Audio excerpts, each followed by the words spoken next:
Welcome to Star Wars Characters Explained. How much do you know about Brianna from KOTOR 2?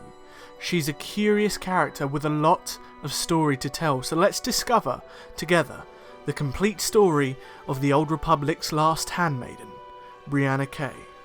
As always, if you go on to enjoy this video, know that there's a lot more coming, so perhaps consider subscribing and joining me for more in-depth stories like this one. The Achani General Usanis, despite already being married and having 5 daughters, fell in love with the Jedi Master Aaron K. Even though relationships were forbidden to the Jedi, the two proceeded to have a secret affair, despite the risks, and K fell pregnant as a result. Brianna was born in 3976 BBY on a planet of unknown origin, and was subsequently raised with her 5 half-sisters on Ishan by her father. Aaron rarely saw her daughter and managed to keep Brianna a secret from the Jedi Order for almost 10 years, but the affair and her daughter's existence were discovered and Aaron was exiled. By the time of the Mandalorian Wars, Brianna's mother Aaron followed her student Revan to the war, and Usanis abandoned his children to join her, wanting to be with the woman that he truly loved. This left Brianna alone with her sisters, who resented her and Aaron for taking away their father. When she was around 16, and when the Mandalorian Wars came to an end, her father returned to Eshan to be with his daughters, although he was now a broken man, distraught at the loss of Aaron following her death at the Battle of Malachor 5.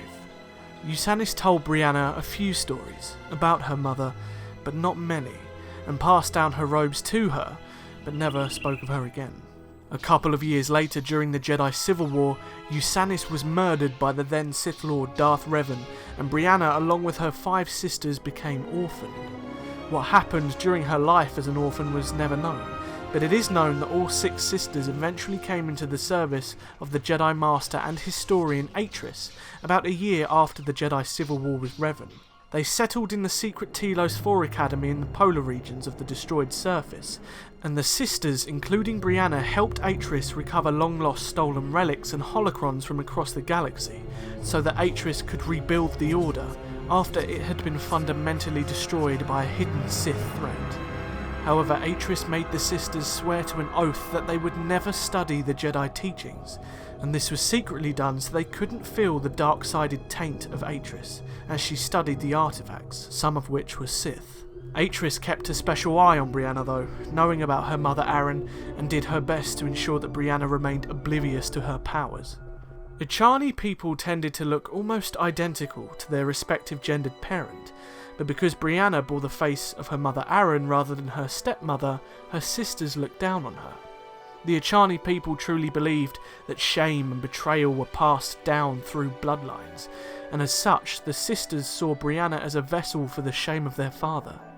She was branded by her sisters as the last handmaiden, last meaning the worst of them, the one with least worth.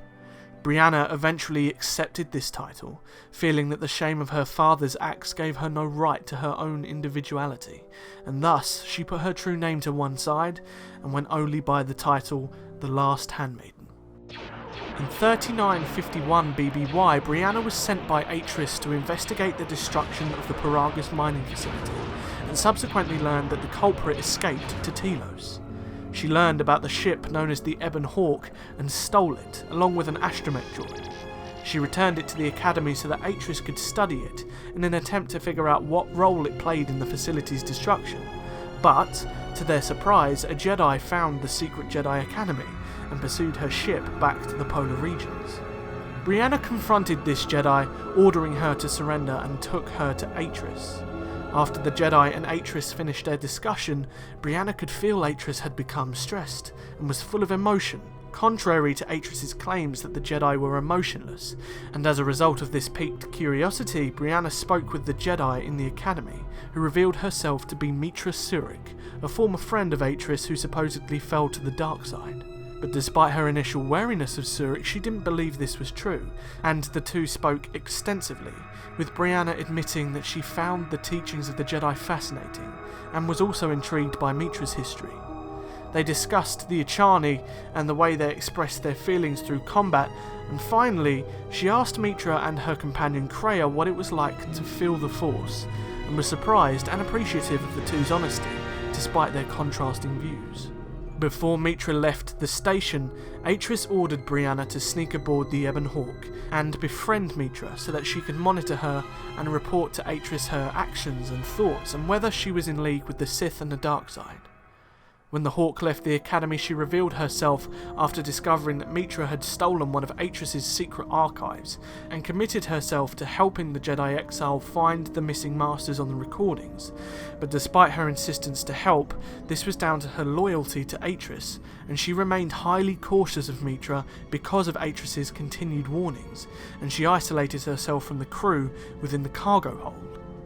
Despite Brianna's wariness of Mitra and initial isolation, as they travelled the galaxy, Brianna saw nothing from Mitra that indicated allegiance to the Sith or the dark side, and instead saw a person who was heartfelt and compassionate and honest, the opposite of what Atris had said. As for the crew, Brianna began to like them all, but only felt disdain towards Visas, who was initially a Sith, and Brianna was wary of her even into the later stages of the journey. Due to their growing friendship, Brianna agreed to train Mitra in the art of Ichani combat. It was traditional for Ichani to fight each other only in undergarments, and as they did, Mitra convinced Brianna that it would be more logical to train in heavier clothing, to which Brianna agreed. When they changed, Brianna returned in an unusual grey Jedi robe. Mitra questioned Brianna about the robe and she opened up to her, telling the Jedi about her father Usanis and her illegitimate mother Aaron Kay. It was in this moment that she felt comforted by Surik, and now completely trusted her, but pleaded that the crew not know about her family heritage. Despite protest from Kreia, who surprisingly knew Brianna and her mother Aaron, Mitra offered her hand in training, to show Brianna the ways of the Force, and to become a Jedi.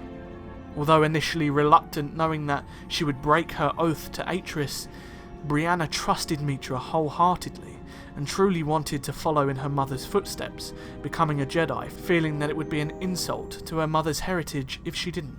And thus, alongside several other members of the crew, Brianna was trained by Mitra in the ways of a Jedi Guardian. Brianna travelled with Mitra to the Jedi Enclave on Dantooine to meet the Jedi Masters that had been found. However, after Kreia revealed herself to be Darth Traya, killing the Masters, Brianna believed Mitra to be dead, and took Traya to Atris on Telos, believing that Atris would end Darth Traya's threat. As Traya met with Atris, Brianna waited in the council chambers and was confronted by all of her sisters, who were ordered to kill Brianna, as Atris had claimed she had betrayed their oath and fallen to the dark side. Despite her attempts to prove otherwise, Brianna was forced to fight her sisters one by one, fending them all off, and managed to overcome all 5 of them without killing them in the process. However, Atris emerged from her chambers and confronted Brianna. But despite her newfound powers in the Force, she was no match for the now Dark Jedi and was tortured with lightning. Before Atris could finally kill her, Mitra, who was alive, arrived just in time and duelled Atris, besting her and saving Brianna. It was in this moment that she pledged undying loyalty to Mitra, and she was no longer the last of the Handmaidens. She was Brianna Kay, Jedi Knight. Brianna continued to follow Mitra until the Sith threat was ended and Malachor was destroyed, and although she wanted to, Mitra refused to allow Brianna to accompany her into the unknown regions to search for Revan, and left Brianna, along with Mikal, Beodor, Atton, Visas and Mira, to rebuild the Jedi Order from her teachings. And that she did. Brianna eventually followed in Atris's footsteps, becoming the historian of the Order and recollecting its history. Brianna eventually died just like the rest. However, her legacy would always be remembered as one of the Jedi who rebuilt the Order anew from the ashes of the old. Now, some of you are probably wondering, didn't Brianna only travel with a male Jedi exile? Yes, this is true, in-game, but canonically for Knights of the Old Republic 2, Brianna still travelled with the female Mitra Surik, and everything within her story still actually happens within the game's canon. I really hope you enjoyed this story, and I'd be interested to know which characters you'd like to see explained in the future. If you enjoyed this video, don't forget to hit the like button, and as always, if you want to see more, perhaps consider subscribing. Also, check out my Patreon page if you want to support the channel further, and please, if you haven't, come and join my Discord. I'd love to have you there so we can chat about Star Wars. I'll see you guys in the next video. But until then, May the Force be with you, always.